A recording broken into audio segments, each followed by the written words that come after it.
Welcome back to the 12 Talk podcast, the UK Seahawkers official podcast. My name's Josh, and with me, as always, is, I put it the wrong way, Mitch.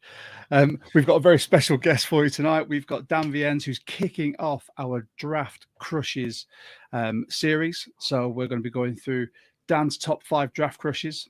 It's going to be an amazing show. We've got some news, some updates as well. There may be some breaking news, who knows? And Mitch wants to talk about Cooper Kupp. So we'll get straight into that after this.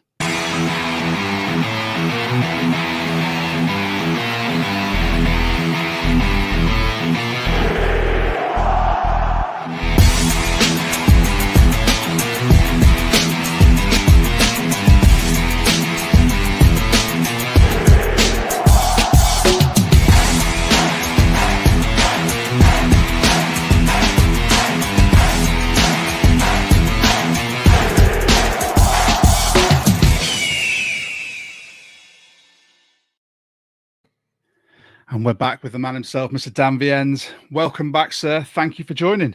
Yeah, what's up, guys? How you doing? I'm just hanging out here in London with you and talk some Seahawks. If you were in London, my friend, we would not be doing this from the sanctity of our houses. We'd be doing it live from a pub. Yes, we would, 100%. But as we can't be in a pub, I'll just have a beer. Obviously, it's that time over here. I think it might be a bit early for you. It is. I've got one queued up, but I've got to finish this cup of coffee first. That's fine. That's okay. So, as we said, this episode is called Draft Crushes. Yeah. I think it's in the vein of what's going on at the moment. I think it's probably wise that we go over what's happened so far in free agency.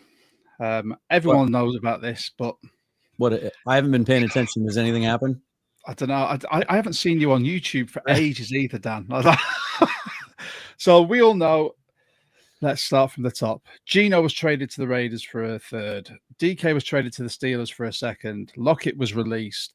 We have signed Sam Darnold, DeMarcus Lawrence, Marquise. I got to get his name right after watching enough. Actually, he clarified yesterday, didn't he? Say Marquez? Marquez, that's the one.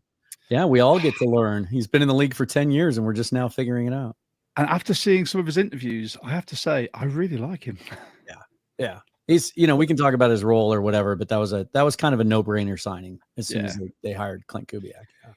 And then you've got your Josh Jones swing tackle, Ernest Jones and Jay Reed have both been re-signed. Yeah. And who knows what's going to happen tonight. Before we venture on to Mitch's hot topic, is there anyone you'd like to see us go after?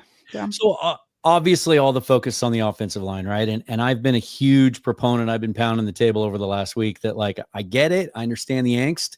I understand that fans are uneasy and they want to know now. They want to know the problem's fixed now. It's not realistic that way. There's a lot of, there's 6 months left to go before they have to finalize their rosters. But they did go for it. They really did. They put a lot of resources and energy and money behind their offer to Will Fries. And then everybody, when they lost out on that for reasons that I think are completely understandable and rational, everybody just wanted them to immediately pivot and give that money to somebody else. There was nobody on the market that was worth that kind of contract up front. And then there was indications. In fact, Brady Henderson 2 days ago said, I don't think they're going to sign any veteran free agents. Now they're just going to focus on the draft, maybe wait for some cap casualties or, people to become available and trade. But now the news today that Tevin Jenkins is indeed coming in for a visit on Monday to the VMAC. So I feel like that has to happen for a couple of reasons. The contract has to be right. I think the fact that nobody has just blindly offered him a guaranteed deal at this point is indicative of his injury history and the fact he's not a perfect signing. But you get him in here, you get him into the building, you sell him on what we have to offer, and the money's right, and it protects you against injuries being an issue. And I feel like that one signing, like the fan base just shifted completely. None of them knew who Will Fries was 2 weeks ago, but then he became the guy you had to have. You miss out on him, and now Tevin Jenkins is the guy you have to have. And again, it wouldn't be a perfect signing. There's risk there. But I think it would go a long ways towards just calming people down, letting everybody exhale and sort of focus back to the bigger picture. It feels like that's the next big piece that needs to happen. Although I think the wide receiver thing is gonna come to a fruition first. Well, speaking of the wide receiver thing, obviously Marquez Valdez-Scantling's on the roster now, but there's rumblings. Cody White came back today. Cody White came back today. Yeah, well spotted. Right. There's rumblings as well that a local boy from Yakima, is he Yakima? I believe so. Yeah, that's could be on his way to the Seahawks. And Mitch was so incensed by the prospect of this in our Discord that he had to talk about it. So when Mitch and I were throwing this together, obviously there's a couple of members of our Discord there saying they can't wait for the future Seahawks legend Cooper Kupp. We were throwing around some names. My suggestion was 2 teams, 1 Cooper Kupp. Mitch very, very quickly put the kibosh on that because he said it was a bit risque. And we've instead gone for cup half full, cup half empty. Just quickly as well, thank you very much for everyone for joining in. It's awesome having you guys in the comments. Mitch, I'll let you take this away because I don't sit in the same camp as you with Cooper Kupp. Oh, here we go. Already just playing devil's advocate here. I'm just going to read through my pros and cons. The cup half full first. So cup half full, it would be a mentor to a young room if we were to pick up Cooper Kupp. Depth for the key role of slot receiver. A local player that you could potentially get more out of because, be one of his final contracts in the league. You'd think maybe one more if he was to sign 2 years here. And he's got family ties to the club. Leader on the offense. We're now obviously lacking that with Geno going and DK going. There's it's a Super Bowl winning wide receiver coming into the room. It's a good thing. Jody would love the shirt sales. We've lost DK. I don't know if Geno really ever sold that many shirts, but it would be a bump for the shirt sales. It would show ambition to be competitive right now. That's the kind of move. Alongside DeMarcus Lawrence, obviously, it shows a desire to win this year. Currently, JSN will be one of the top 5 most important players on the roster. This lessens the pressure for him to stay healthy and available and take as many targets if we were to pick up Kupp. He's an excellent blocker in a scheme where blocking is crucial. Those are the pros for picking up Kupp for me. Don't need the cons. We're going to get to the cons, mate. But Dan, anything you'd add to that list, or any of those that really stick out for you as being key factors in why you pick up Kupp? No, I think you hit them all. I do think while I don't think that the Seahawks typically place a whole lot of weight on this, the PR factor I think is pretty strong given what they just did to the roster. Moving on from so many beloved players that even if it costs a couple $1 million more than maybe some of us feel like we should be comfortable with, the PR factor is huge. The question is, how much does he still have left in the tank? And I would think that the contract would reflect that. I think they're trying to drum up. The agent's working very hard right now to try and drum up as much value. The leaks are coming every 5 minutes about all the teams that are involved and this and that. At the end of the day, it makes too much sense. He probably wants to play an hour and a half away from where his family lives. While he didn't grow up a big Seahawk fan, his family did. I just think if there were 2 moves that John Schneider could make in the next 72 hours to kind of quiet everybody down, it would be to sign Cooper Kupp and sign Tevin Jenkins. And then he could kind of go like this and just sort of let value free agency in the draft come to him and maybe even just, take a mental break. So I think that's a huge part of this. And I usually like to focus on the football stuff, but I think in this case, the non-football factor is a pretty big one. Josh, anything to add? Anything there that you think is a key factor? I think, much like Dan said, you've mentioned them all. For me, when you look at the fact that we've jettisoned our 2 big name wide receivers, and we've got JSN, who's an ascending star. We've brought in MVS, who love him or hate him. He's a role player. Yeah. Having another big name, and this is what me and you were saying this off air, whether he is reliant on the scheme or, he's a scheme fit, having that name just to draw defenders to is essential.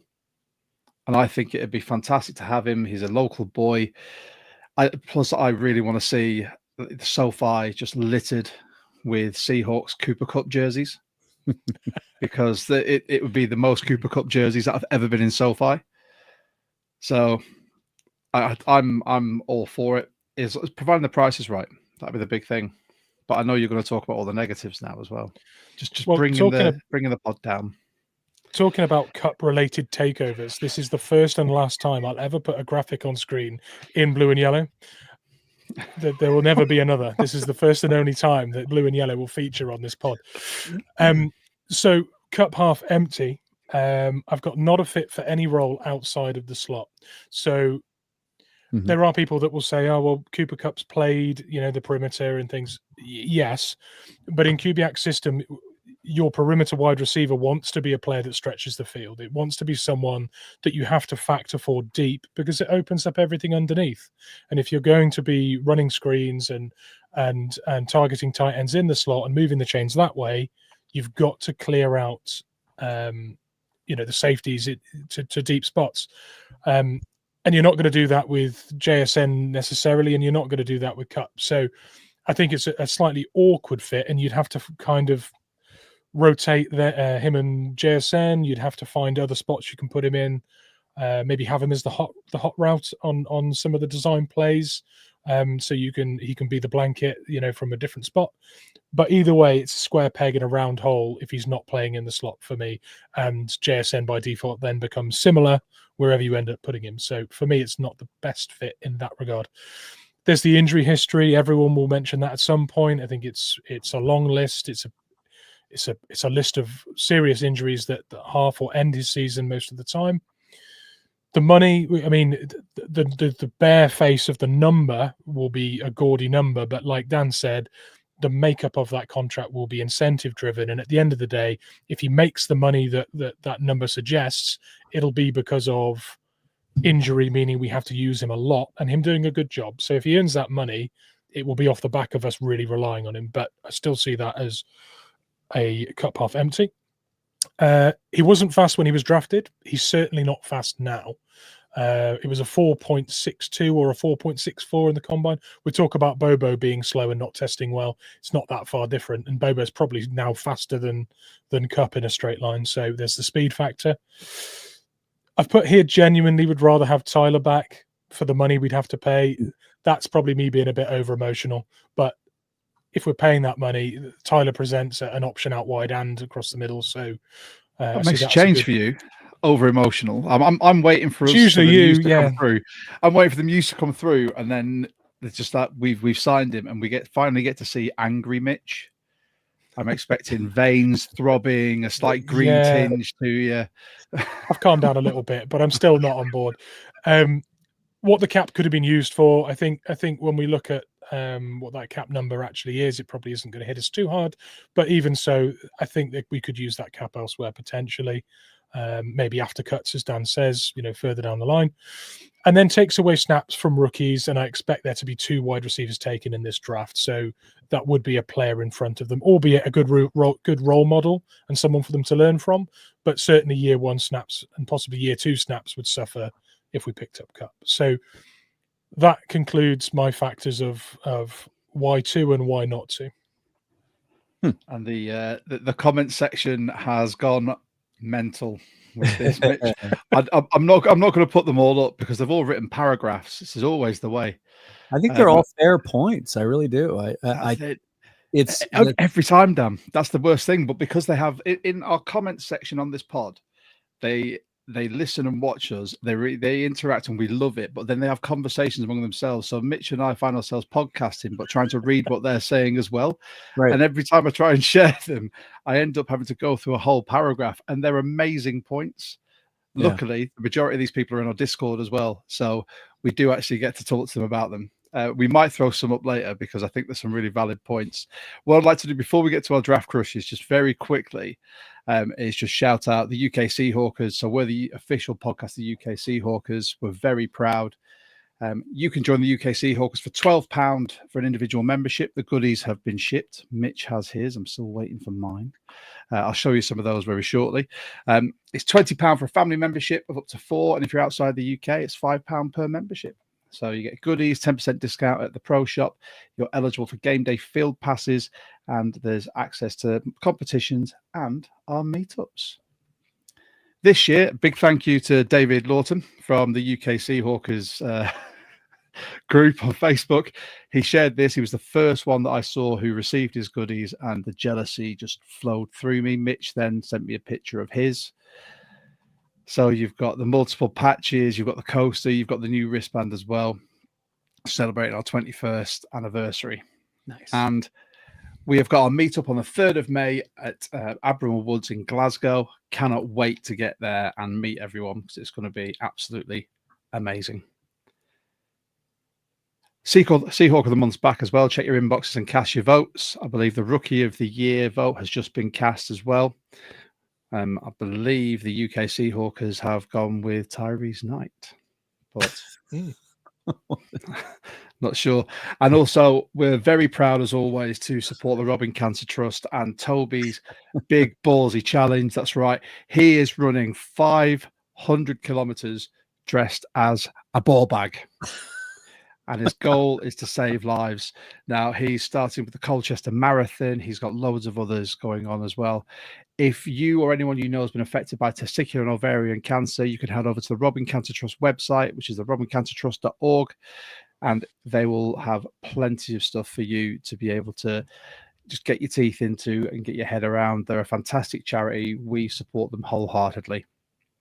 I think that might be one of the greatest things I've ever seen in my life. The hashtags for their campaigns are talking bollocks and you're not overreacting.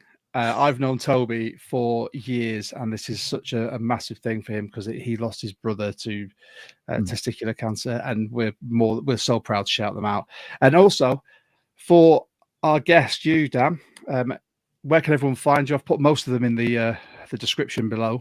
But yeah, Seahawks Forever, no matter where it is. Although I will say this, for those of you who prefer audio podcasts, having an issue, my network just switched over to a different platform for the audio podcast, and it's not populating. So I'm not on Spotify, and I'm, as much content as I've been doing lately, there's a lot of episodes on deck. As soon as we get it figured out, hopefully later today, then all of that stuff will start populating. So for those of you who like the audio stuff, I apologize for that. But Seahawks Forever on YouTube is the home base. That'd be why I couldn't listen to any of your podcasts whilst I was driving for work yesterday. Yep, apologies. That makes complete sense. And I can't really have YouTube playing whilst I'm driving in my car. So yeah. It depends on your phone. Sometimes you can. It accidentally kept playing a video I was listening to the other day, and it was coming through my Apple CarPlay, and I thought, okay, this is unlocking all new. If you've got premium, you can do it, can't you? So maybe that's it. Yeah, that might be it.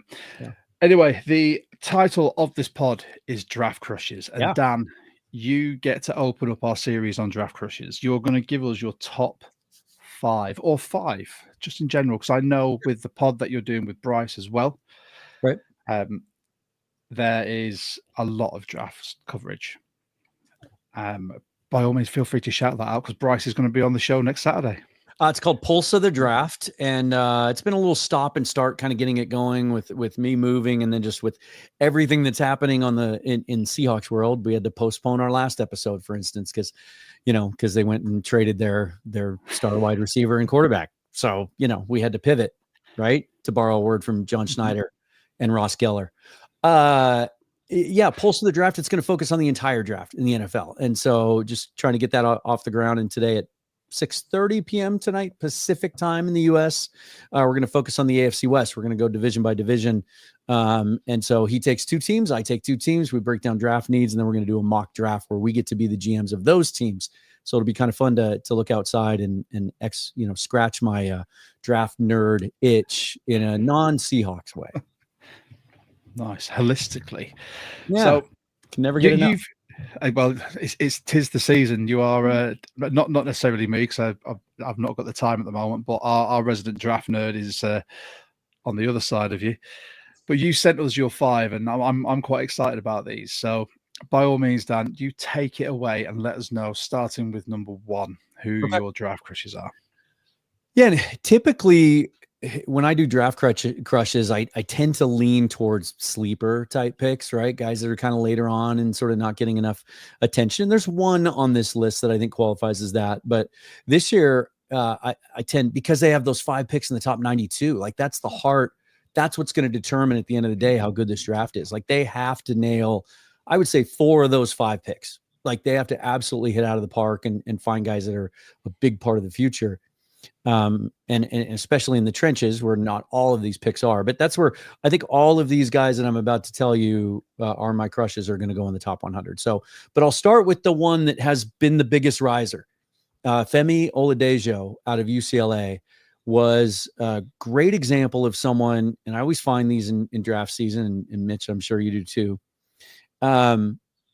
where, I didn't know anything about him until I started studying or they came into my view. And then once you look at him, you realize how much there is to like about him. And being able to go to the Senior Bowl this year was a huge part of that process for me, to be able to watch these players day in and day out for 3 days that I'd never seen play before. And then, not to mention being able to see them up close and personal. And Oladejo is such an interesting dude because he started out Cal, he played 2 years at Cal, 2 years at UCLA, started all 4 years. He's one of those guys with 47 starts, which is becoming something more common and something that a lot of teams value, including the Seahawks. But yet he's still only 21 years old. So, again, in another draft where there's some older prospects, like he's 21 years old and he has 47 games under his belt. The first 3 seasons, he was an off-ball linebacker. And then UCLA moved him to the edge this last year. And that is just hand in glove. He's 6'3", 259. Didn't run at the combine. Can't wait for his pro day at UCLA, but jumped 36.5 inches in the vertical, 10-foot broad jump. He's really strong too. He did 20 reps at 225 in the bench press. But this is the guy that you hear the old term. You want him getting off the bus first. Like he's ripped like a Greek god. And then what's his nickname? I think they call him the mayor or the governor. Like he's one of those guys that when you watch an interview with him, he screams Seahawks. Reminds me of Derek Hall, just like the way he carries himself, the way he articulates himself, his passion for football, his motor. You see it on every single rep, even in practice. And just the kind of guy that absolutely screams Seahawks to me. And even though they just signed DeMarcus Lawrence, who I kept calling Dexter yesterday during the show, as if there's another Dexter Lawrence out there somewhere who's really good at football. Never heard of him. But there's a place. Mike McDonald will carry 5 edges, and with some of the other guys being up for contract soon, really want to see him add one from this class. And he's a guy that I think fans could get really excited about if they grab him. Probably 3rd round. Yeah, the thing I really like about Oladejo is the knocks on him and the negatives are so coachable. You hear it year after year, but pad level, and you hear working on pass rush, repertoire and adding more than just a cross chop and these things, and inconsistent timing with hands. Get him into an NFL coaching regime. Those things can be polished up quick. And he's got above average athleticism. We're going to see more of that at his pro day. Super bendy as well. You wouldn't know watching him last year that he was an off-ball linebacker. He looks like he's been turning that edge for all 4 years. So he looks super coachable, and all of the knocks on him are coachable things. So I find him an intriguing prospect, and I like the size as well. I like a flexible, bendy edge that's also 260 pounds. That can have his hand in the dirt and stand up and drop into coverage, because he's done that too. And with the DeMarcus Lawrence pickup, who's someone they're probably not going to drop into coverage, having another guy off the edge that can is great versatility. Yeah, we're seeing this more and more, guys that have off-ball experience and maybe they're not super instinctive. And so you move them up to the edge. Obviously Micah Parsons is a great example of that. There's a couple other guys high in this draft, and Jalen Walker and Jahad Campbell that might end up fitting a role like that, depending on where they go as well. And it's it just kind of allows you to take the best of what that player does and fit it to their skill set. But yet you still have that ability, as you said, to, he can cover a little bit. He's going to be more comfortable dropping, which is something McDonald likes to do with his edges. Absolutely. So who's your next? Kenneth Grant has been my defensive tackle, Michigan. He's been my most commonly mocked player at 18. It's such a good defensive tackle draft. Daniel Jeremiah says he has like 27 starter grades on defensive tackles in this draft, and that's about double what he typically has in a normal year. And they have to come away with one of these guys, whether it's a guy later that's just kind of a run stuffing nose tackle, which is something we lack to kind of free up, Byron Murphy and Jaron Reed and Leonard Williams to do their thing and move around, or it's a guy that's more attacking, just need to add another young body there that's under contract long-term, because we've whiffed on a couple of guys. We don't know what Cameron Young can be because he can't get healthy. And, it was really disappointing that Mike Morris didn't take a step forward last year and contribute really in any way. And so a guy like Grant, who's 6'4", 331, he's been on Bruce Feldman's freak list 2 years in a row. He was really bummed that at the last minute they found a little bit of a hamstring issue at the combine. He wasn't able to test because he was expecting to just blow people away at his size, running the 4.8s and the 40, really strong. He's really raw. I mean, there's a lot of, cleaning up that needs to be done, and teaching and coaching, as you mentioned with Oladejo, but the ceiling is all pro. Like, the ceiling's off the charts, and he's another one of those guys that, as much as he accomplished at Michigan, he's still just 21 years old. So you can really, really see the upside. Like, it's pretty easy to dream on what that combination long-term could do. Even if you take Leonard Williams out of the equation in a couple of years, if he hits the wall of Byron Murphy and Kenneth Grant, that's a fun duo. Yeah, I really like him. There's things that jump out to me outside of what you said that really differentiate him. Like, the football IQ is massive for me. The fact that he can diagnose the way that they're protecting their quarterback and adjust at the line in real time without needing anyone else to be in his ear. He just reacts and adjusts so quickly. He'd be a brilliant running partner for Byron Murphy, because they would both need to be factored for on that line. He's such a force. I also like that he uses all of the moves. You'd forgive a guy at that size and who's that powerful to just be bull rushing over and over again. Yeah. But he's got a rip and a swim move, and it's funny to see a guy that size trying to win like a prime edge rusher. He's fun to watch. Really like him.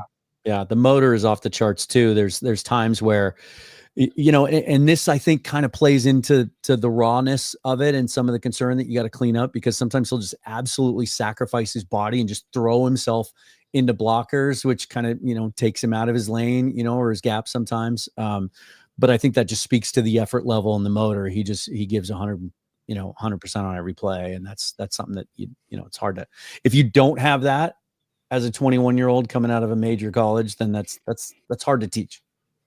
Yeah, I think it's also one of those. I think Mike Mack has sort of shown his hand with how strong he wants his D line to be.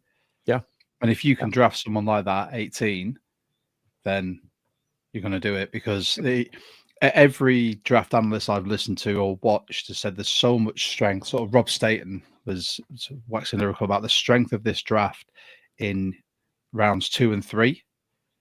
But if you can get an elite player at 18, that is really going to be there for the future to work alongside another first-round pick in Byron Murphy, then I'd be all over that as well. Yeah. My next guy is, we got to take a receiver at some point. The more I study this class, I really like it. There was a lot that I saw down at the Senior Bowl that I really liked. And if Cooper Kupp signs and he's healthy and is effective, then maybe this isn't the guy that's the perfect fit. And there's some other dudes that I like on day 2, but Jack Besh is just a guy that I keep coming to over and over again from TCU. And the reason I say that a Kupp signing might impact this a little bit, it's kind of a similar style, right? He's not the biggest burner in the world. And if you do sign Kupp to pair with JSN, you're probably looking for someone that can take the top off in the draft, maybe one of the Iowa State kids or a Jalen Royals or someone like that's a little bit more of a deep threat. But Besh is such an accomplished route runner and such a great contested catch guy. And then the story and everything behind him and how hard he plays.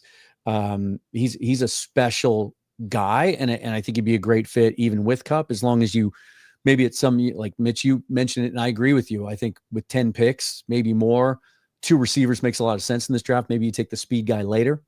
Not that Besh is slow.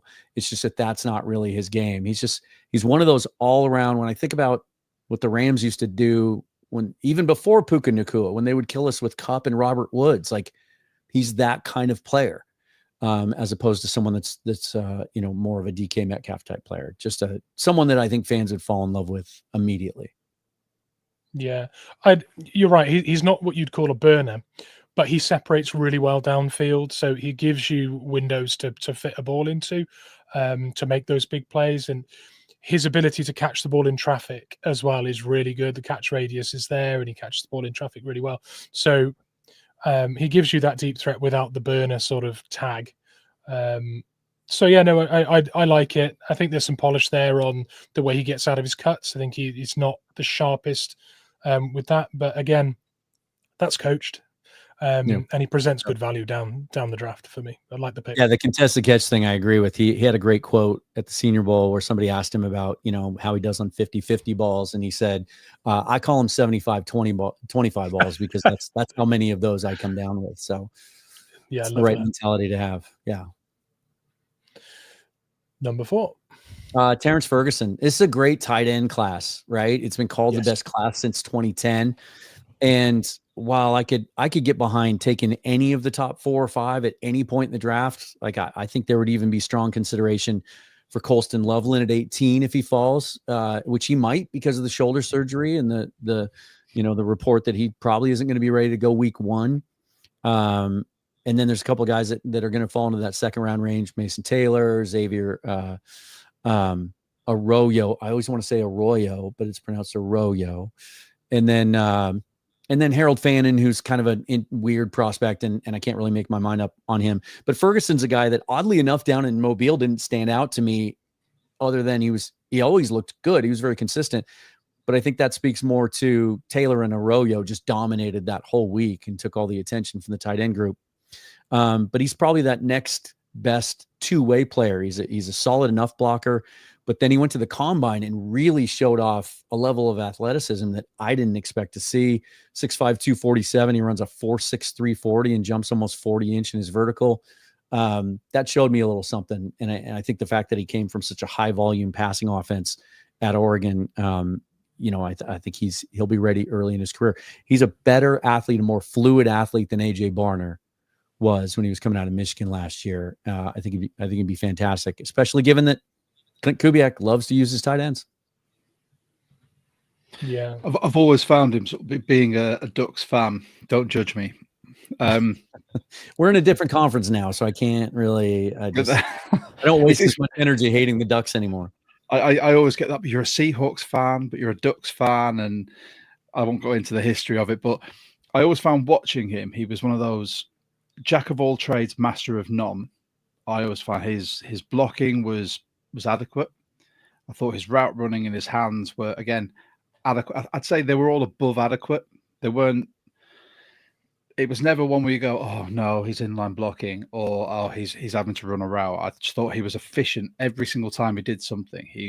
There was occasions where you saw him absolutely blow up an edge defender, and there were occasions where you saw him run such a crisp route. And for me, if you're not going to select a tight end in the first round, that's what you look for. That's kind of what we've got with AJ Barner. Like I said, Barner's less polished. Yeah.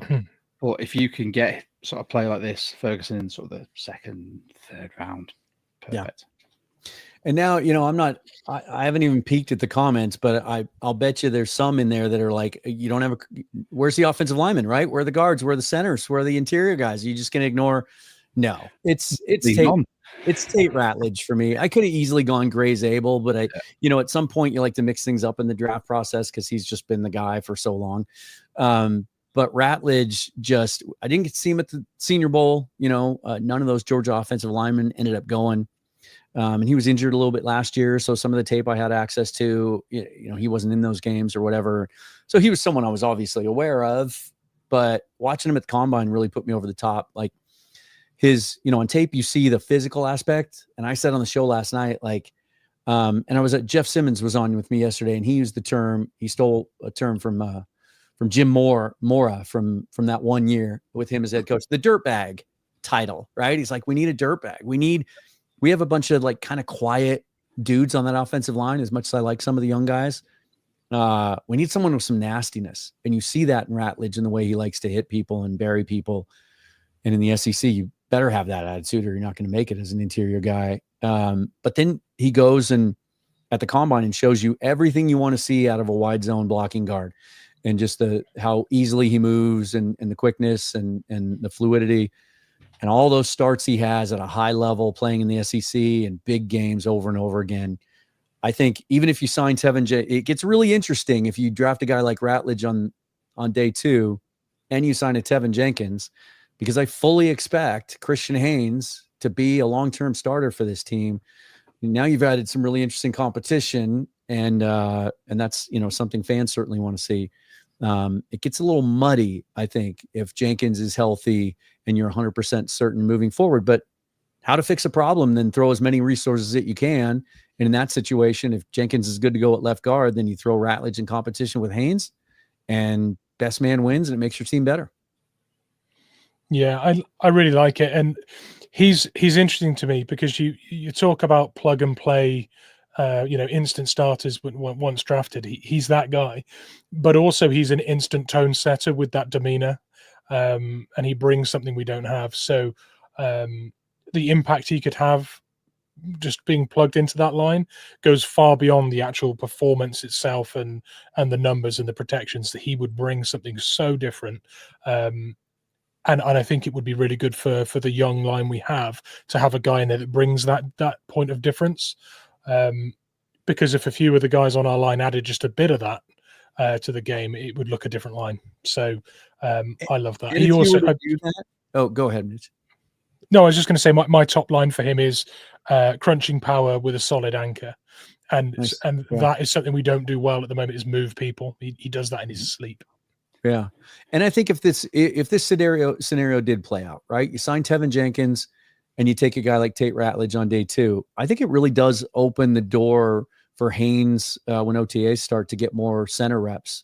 We know he, as far back as the Senior Bowl last year, in his draft year, obviously, he got some run at center. And a lot of the scouting reports I read when I was first learning about Christian Haynes were that maybe that's his best fit long-term.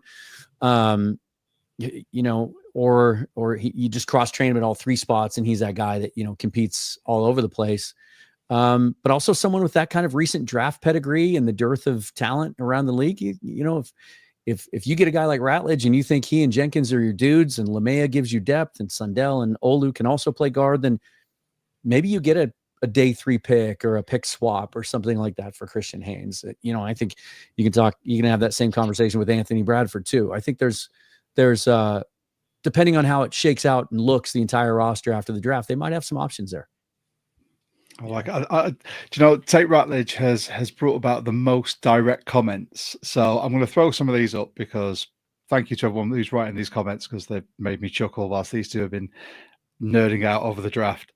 But first one, Jonas actually asked the question. Dan, do you rate Ratledge over Donovan Jackson? No, Jackson, I think, is a better player. I just, we're talking crushes, which sometimes are some intangible things are attached to that, and it's just kind of the way that Ratledge carries himself. No, Donovan Jackson, to me, he's a guy that would be in play for me in the first round, as well as on day 2, if he slips to 50, he's probably a no-brainer. Although, again, if they sign Tevin Jenkins and then use the 18th pick on an offensive lineman at that point, then ask me again in 6 weeks, but I wouldn't be sure that would be the best use of draft resources, honestly, at that point. But no, Donovan Jackson, because of the flexibility, how good he looked at left tackle when he kicked out, when Josh Simmons got hurt, like that was shocking. I don't think anyone expected him to do that. And then he goes to the combine and measures at tackle lengths, And so at some point in this draft, one of the things I want them to add is someone like that, be it on the left side or the right side, someone that can maybe play some guard in the short term, but in the event they don't extend Abe Lucas or anything happens to Charles Cross, they have Josh Jones now, of course, but someone long-term, I'm thinking, where they could kick out and just give you another long-term option at tackle. Yeah, no, I have Jackson rated ahead. It's just that Ratledge, I'm crushing on him right now. It's a good crush. And we've got a few people in the comments that are crushing as well. So Bryce. It's the mullet, right? As well, Bryce Coots, you need a lineman who's okay eating a box of nails and smacks the D-line in the mouth. So that's Tyler Booker, right? Like, has there ever been a better quote from a guy at the combine than when he was asked, what's your favorite thing about football? Remember this? Yeah. And he said, making the guy across from me not like football anymore. Like, that might be the greatest answer to that question that any offensive lineman has ever given. It's what you like. You want some nastiness. If you're gonna be a lineman, you can't be passive. I really struggle with like Anthony Bradford because he was drafted as a people mover. Yeah. So in the run game, they were like, he will move people, but he just seems like such a nice guy. Every single time you hear him talk, you sound really soft spoken and eloquent, and I can't imagine you being the guy in the corner of the locker room that people go, don't go near him. It's pre-game. He might hurt you. Just doesn't have that. Talking about the mullet from our German German watcher Jonas, the Seahawks draft Ratledge, the mullet wig will be a bestseller in the pro shop. Mm-hmm. And I want to see that. Bryce come back with Rutledge wig. Would be like the Boz hairstyle coming back. It would. Yeah. And the stash. It's the combination of the mullet and the stash. It's like, who's the Eastbound and Down? What's his name? I'm totally blanking on his name, but he's so great. He's in Righteous Gemstones and everything. I mean, he's in everything, right? But the character name is the one that I'm blanking on. Eastbound and Down. Yeah. And then we've had, what else? There you go. Ben, one last one. Those are the scary ones, Bryce, the ones who look like they want to eat you. Mm-hmm. And it's true. I think that this is where the O-line can really do with a massive rehash. And someone, there you go. Bryce is on it. Kenny Powers. There it is. Yeah, that's the name. And I think that this is where we've really lacked that in the last few seasons, where our O-line have been so passive. They've turned into human turnstiles. We just need some nastiness up front. And I think Mike McDonald's doing it with the defense. And I'm hoping that Kubiak and his team want to do that with the offensive line and just have some of that nasty there as well. Now, I'm very conscious of time. And I know, Dan, you're a very, very busy man. And with this being a Draft Crushers episode, the first of our sort of pre-draft episodes, we'd like to do a mock. Yeah. And we've got about 15 minutes before I know you need to go. So I got Jackson Bevins waiting on me at the top of the hour. So. Dude, we've got Jackson coming on in a few weeks as well. Nice. He's an awesome guy. Yeah. So let's do this. So we like to use... Well, if we're doing a mock draft, then I guess it's time to open this. Yes. There you go. I'm not alone. It's almost 2:00 in the afternoon here. Well, there you go. It's fine. And now you're a full-time podcaster. I don't work anymore. I know. I have to wait till Friday evening. But we're going to use Walk the Mock. We love this engine. If you want to use Walk the Mock as well, you can sign up for the full usage of it. And if you use code 12Talk, you'll get 20% off the subscription for it. We started using this last year, and Mitch and I just fell in love with it. I think for the purpose of this, we'll go no trades. So let's do a vanilla draft. Okay. Now, initially, we were going to do 3 rounds, but let's see how quickly we get through it. Because if we get through quick, we might be able to do something. I think we can. All right, let's enter the draft room. There we go. And let's start guessing on who's going first. Go on, let's have a quick one. It should be, in real life, it should be Ward. Yeah. The Titans would be nuts if they pass on Ward. I completely It's going to be agree. Abdul Carter, this engine. Oh, no. No, it's Cam Ward. And then Shador Sanders goes second. I don't know about that. Yeah. Oh, so they have Kenny Pickett. There's only one pick. They don't need anybody. Oh my goodness, that's so unrealistic. But yeah, which is, do you know what? It's a massive shock for this engine, because every time we did it last season, it was pretty much on the money. So we have Tyler Warren, Jalen Walker, James Pierce Jr., who by all accounts, there's been some character concerns. Yet to hear more.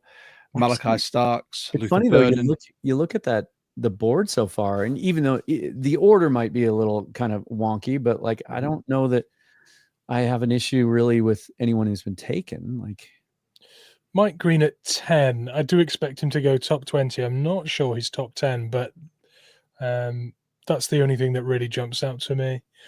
I don't expect Tyler Warren to be there, and for being able to put the side by side for the full series, it might be worth not taking Warren.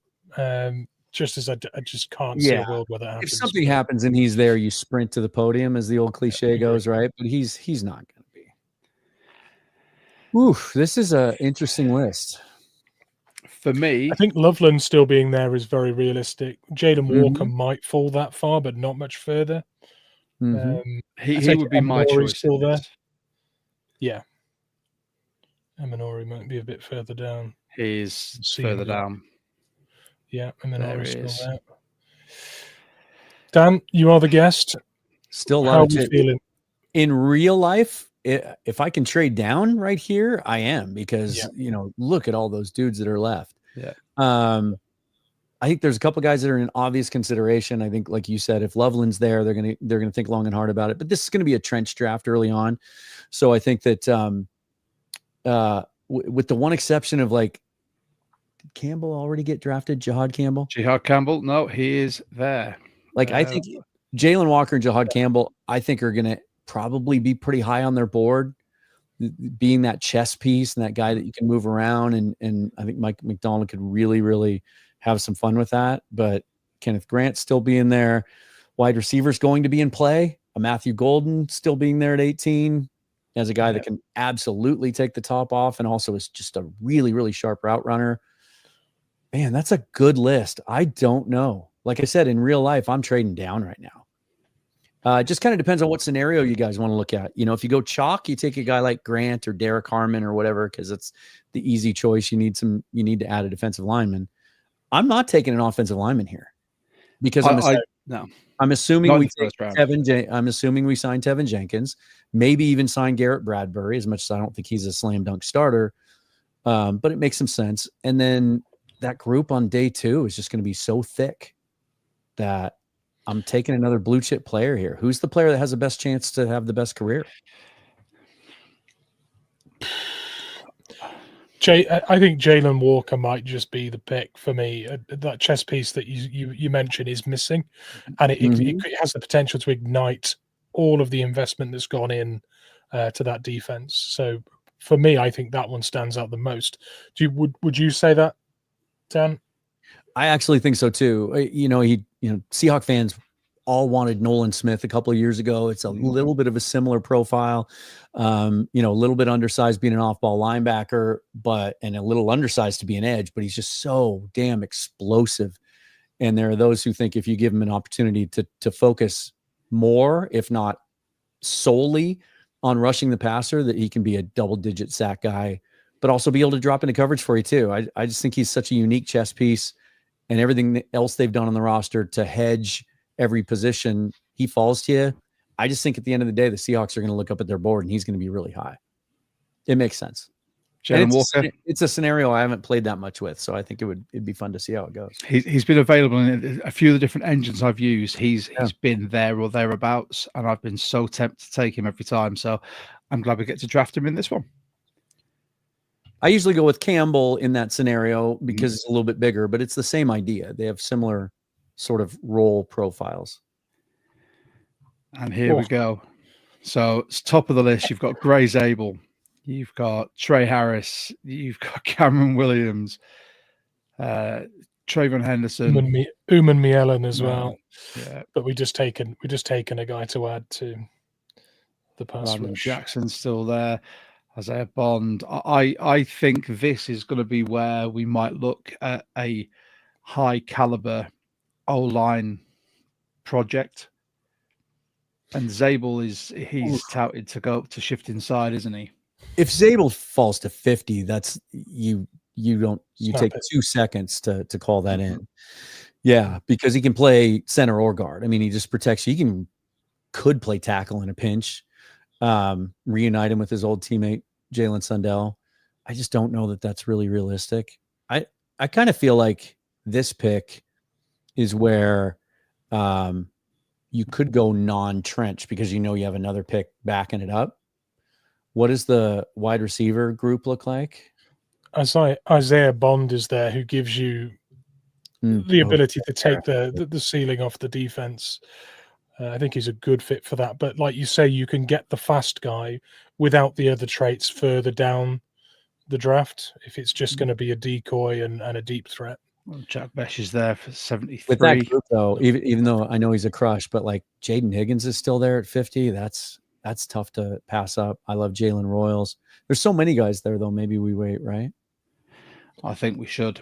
Who are some of the other offensive linemen? Like sometimes some of the sims will list, some of the guards we like under tackle, and then even center. Because here's okay. I was looking for his name.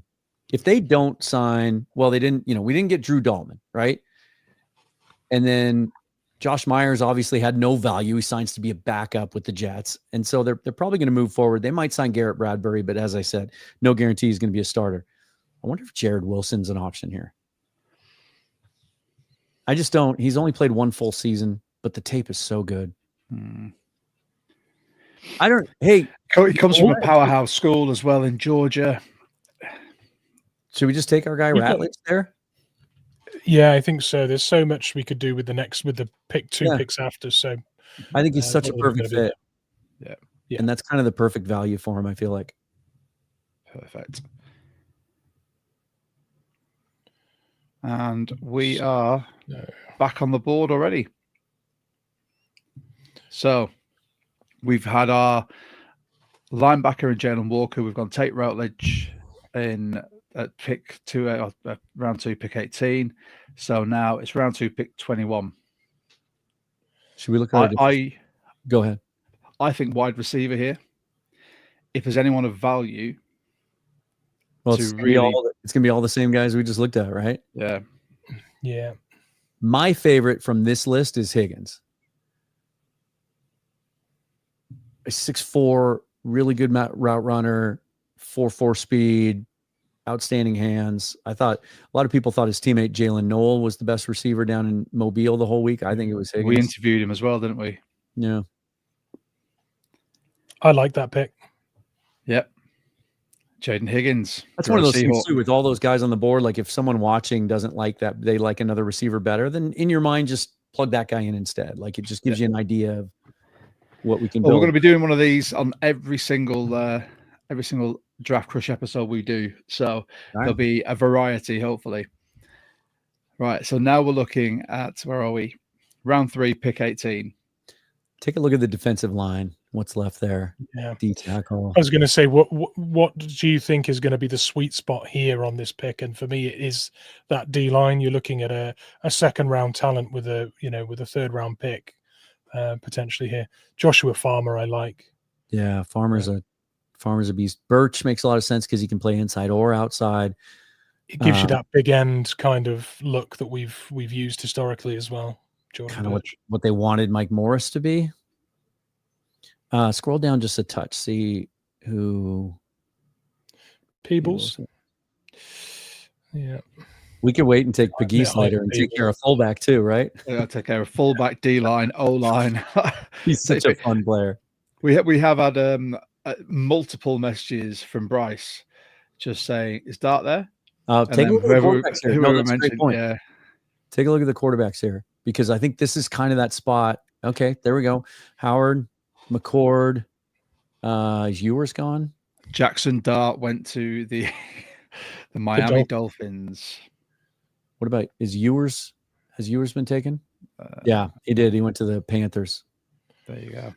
So they're starting to, there might be a little bit of a quarterback run in this third round sort of range because all these guys are sort of clumped together. Will Howard's my favorite of that bunch right there. Although I know Bryce is a big McCord guy. Yeah, I'd agree on Howard, but I as an Oregon fan, Bryce says Mason Taylor. Check the tight ends. Wow, there he is. Yeah, that's pretty hard to that'd be pretty hard to pass up. Well, I think we might get a shot at one of those quarterbacks with the next pick, but it's So should we? I'm conscious of time. Let's go for Taylor in this one. All in agreement? Yep, let's do it. Yep. Taylor. And then there we go. Will Howard's still there. Take him.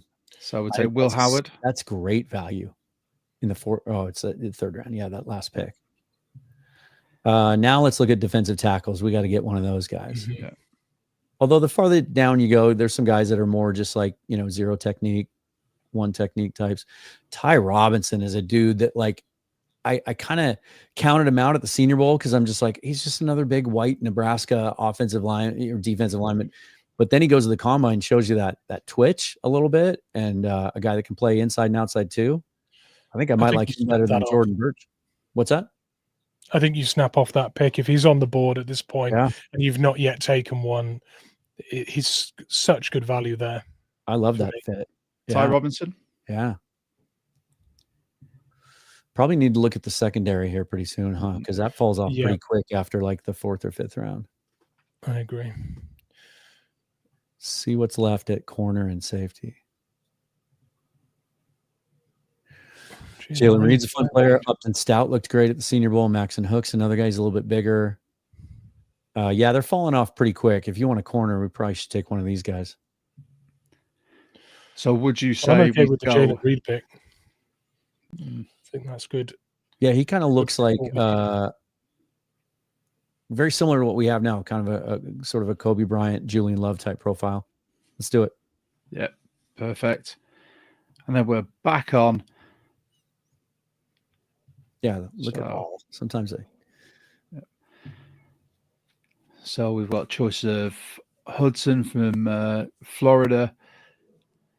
You've got Caldwell from Oregon.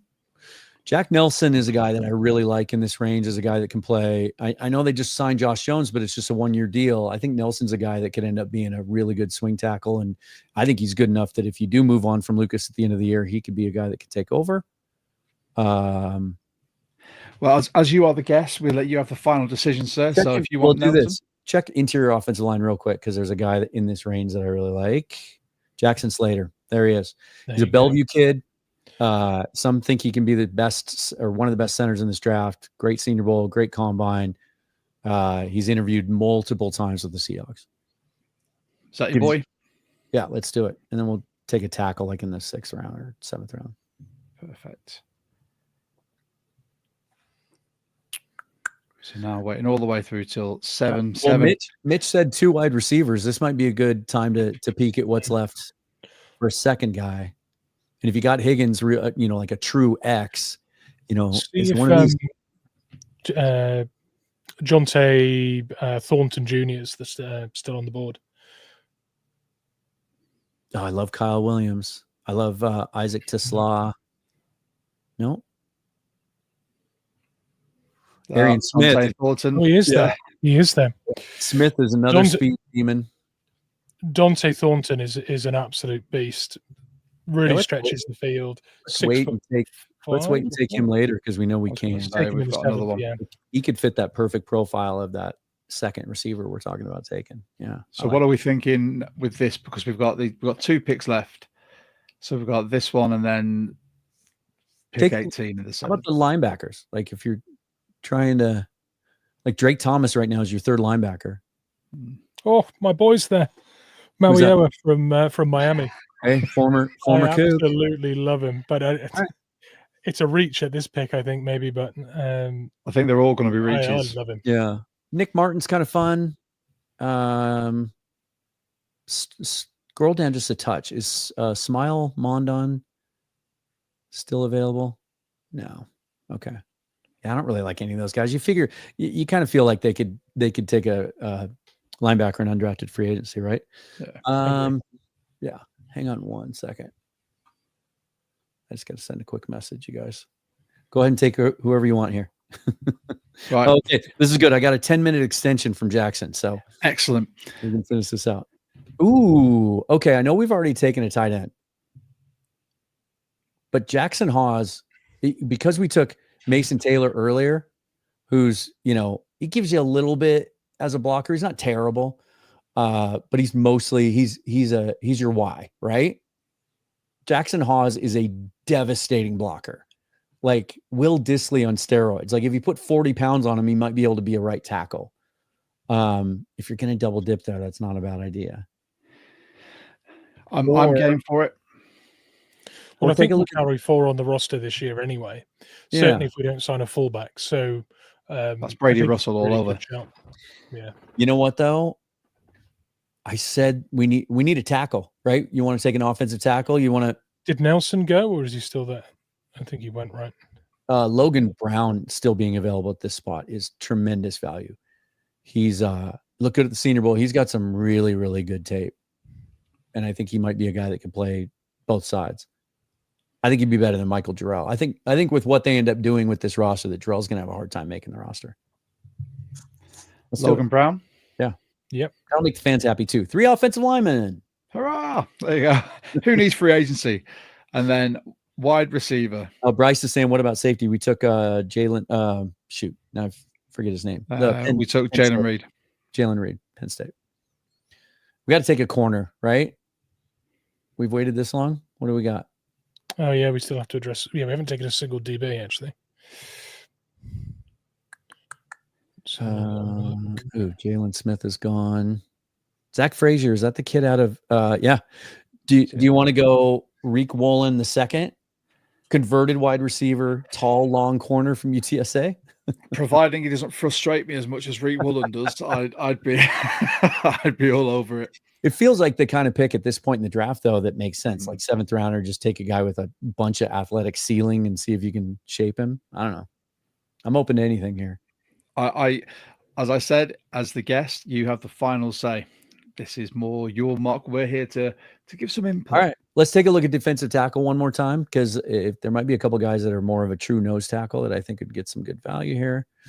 There's your boy Mitch. There he is. There's your Stackhouse. Yeah, do it. He was a guy last year, if he had come out, that had a bunch of like day 2 buzz, but had a good combine. I think he just kind of got lost in the shuffle because he's not twitchy, but he's a big dude. All right, what do we end up with? Mitch, absolutely loved him. He was waxing lyrical about him the other week. So we ended up pick 18. We took Jalen Walker. So the second round pick 18, we took Tate Ratledge. Second round pick 21. We took Jaden Higgins, the wide receiver from Iowa State. Round 3, pick 18, Mason Taylor, tight end from LSU. Round 3, 28, we took Will Howard, quarterback from Ohio State. Then round 4, pick 35, we took Ty Robinson, D-line from Nebraska. Round 5, pick 34, we took Jalen Reed, free safety from Penn State. And then 5, pick 37, we took Jackson Slater, offensive line from Sacramento State. Round 7, pick 7, Logan Brown, offensive tackle / center, I guess, from Kansas. And then with round 7, pick 18, someone who's become a darling of this podcast and many others, Nazir Stackhouse, defensive lineman from Georgia. I quite like that. Yeah, I think the only things you didn't really check off are corner, which could be such a wild card in this draft for the Seahawks. Like I could see him taking a corner on day 2. I really could. But, that being said, there's guys on the free agent market. There's bounce back guys. I think they like what they have. You can sign a guy in undrafted free agency. So that might be a miss. And then I do kind of feel like at some point they're going to take a running back. It's such a good class. You want to tap into that. But we could have gone that way later on probably. But no, I think I like it. I think we checked a lot of boxes. Yeah. Well, we'll pull that up on our socials. Dan, you have got to run because you've got the amazing Jackson Bevins that you're recording with. Are you live or recording? Recording it, so it'll post in a couple hours. Yeah. Excellent. Okay, I'll that'll be on for me in the morning. Before we leave the pod, do you want to tell everyone where they can find you? Like I said, I've put all the links, the majority of the links down in the description below. Seahawks Forever on YouTube is kind of where everything's based. And then, as I said again, it'll be on all the audio platforms. Just having an issue switching it over to a new feed at the moment, but stay tuned for that. And then Pulse of the Draft, which is an NFL draft channel with Bryce Coots and I, and we'll be going live tonight at 6:30 Pacific time, breaking down the AFC West and all their draft needs and doing a mock draft for those 4 teams. So look for that as well. Perfect. And we just want to say thank you to everyone that's come over who usually watches Dan, who watches us. By all means, if you like what you've seen or heard, our dulcet British tones, and you want to see who we've got coming up, we've got Bryce Coots coming up next week. And then we've got some other Seahawks content creators and members of our Discord that are going to be coming on to do an episode. So you can join our Discord. Mitch will pop the link in the comments. It's also the pin post in our X. You can like, subscribe, hit the notification bell to follow us. We really appreciate it. It helps our channel grow. And as I said, we are the official podcast of the UK Seahawkers, and we're very proud. And if you want to try Walk the Mock, there you go. Use code 12Talk and you get 20% off. Nice. Perfect. I like it. And just before we go, officially, Cooper Kupp still not yet signed anywhere. So no breaking news today. One day it's going to happen. One day, Mitch, we'll be on live. No, we'll get some 5 minutes news. after this show goes off air is when it's going to happen. I guarantee you that. Probably need to have one more mystery team, tweeted out by his agent before. It's just a scattergun approach at the moment. It's he's talking to all of these people just to try and clamber, but we'll wait and see. If he comes in, then you can check our socials. Obviously, Dan's got all of his as well. We're on X, TikTok, Instagram, all those good things. It'll all be in the outro. Feel free to stick around. But from me, from Mitch, I just want to say a massive thank you to Dan for coming on. It's always a pleasure having you on, dude. And I can't wait for your next episode to come up and to be on audio, because I'm driving a lot next week. So it'd be lovely to be able to just I'll get that fixed. Cue them all up. I will get that fixed. And by the way, this was just tweeted. Apparently, Sam Darnold on 710 ESPN may have stumbled over his words a little bit and said he's started to say he's really excited to work with Cooper Kupp, and then kind of corrected himself to say wherever he ends up. So. Oh, the next episode of 12 Talk, Mitch will be absolutely furious, and I can't wait. There we go. Thanks, guys. Always fun to be on with you. Thank you so much, and everyone, stay tuned. Go Hawks. Go Hawks. Go Hawks.